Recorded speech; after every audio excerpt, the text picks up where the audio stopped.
বছর আগের বিতর্ক যেন আবারও নতুন করে সামনে চলে এসেছে। সম্প্রতি ইয়াসিন একটি পুরনো ভিডিও শেয়ার করেছেন, যেখানে রাকিব ও মেহেদীর মধ্যে কিছুটা উত্তপ্ত পরিস্থিতি দেখা যায়। ভিডিওটি প্রকাশের পর সামাজিক যোগাযোগ মাধ্যমে নতুন করে আলোচনা শুরু হয়েছে। অনেকেই মনে করছেন পুরনো এই ভিডিও প্রকাশের মাধ্যমে রাকিবকে নেতিবাচকভাবে উপস্থাপন করার চেষ্টা করা হচ্ছে। শুধু তাই নয়, ইয়াসিন আরো দাবি করেছেন যে এটি কেবল শুরু। তার কাছে নাকি আরো কিছু ভিডিও রয়েছে যা তিনি ভবিষ্যতে প্রকাশ করবেন বলে জানিয়েছেন। তবে এই বিষয়টি নিয়ে এখনো রাকিবের পক্ষ থেকে কোনো আনুষ্ঠানিক প্রতিক্রিয়া পাওয়া যায়নি।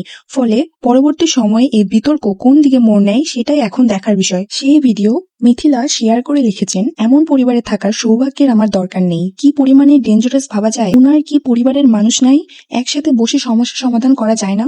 ঠিক একইভাবে আমাদের একা পেয়ে এরকম বাজে কাজ করে আর মানুষকে মিথ্যা রিউমার্স ছড়ায়। কিছু হলেই মা বোন সবাইকে নিয়ে লাইভে চলে আসে। মিথিলা রাকিবের উদ্দেশ্যে এই কমেন্টটি করে। সেই পোস্টে কিছু মানুষ কমেন্ট করে, রাকিব তো স্বীকার করেছে, এটা আবার নতুন করে দেখানোর কি আছে? আর মেহেদীকে নিয়ে তো এখানে কোনো কথা উঠে নাই, ওকে নিয়ে তো ঝামেলা হয় নাই, তাহলে মিথিলা এই ভিডিও কেন আপলোড দিচ্ছে? আরেকজন লিখেছে, আচ্ছা মেহেদী রাকিবের টিম থেকে যাওয়ার পর যে লাইভ করেছে তখন ইয়াসিনও তো রাকিবের লাইভে ছিল, তখন কেন ইয়াসিন কোনো কথা বলেনি, এখন কেন বলতেছে? আরেকজন বলেছেন, 4 বছর আগের কাহিনী এখন বলে কি লাভ? মেহেদী রাকিবের সাথে বেইমানি করেছিল, 7 বছরের বন্ধুত্ব ভুলে মেহেদী কিভাবে এই কাজ করতে পেরেছিল?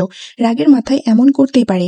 রাকিব সেটা বলেছিল। ও এক পক্ষের কাহিনী দেখে কখনোই কোনো কিছু বিচার করা ঠিক নয়। তাই আমাদের সবার অপেক্ষা করা উচিত, বিশেষ করে টিআরএস ফ্যানদের অপেক্ষা করা উচিত যে রাকিবের প্রতিক্রিয়া কি হয়।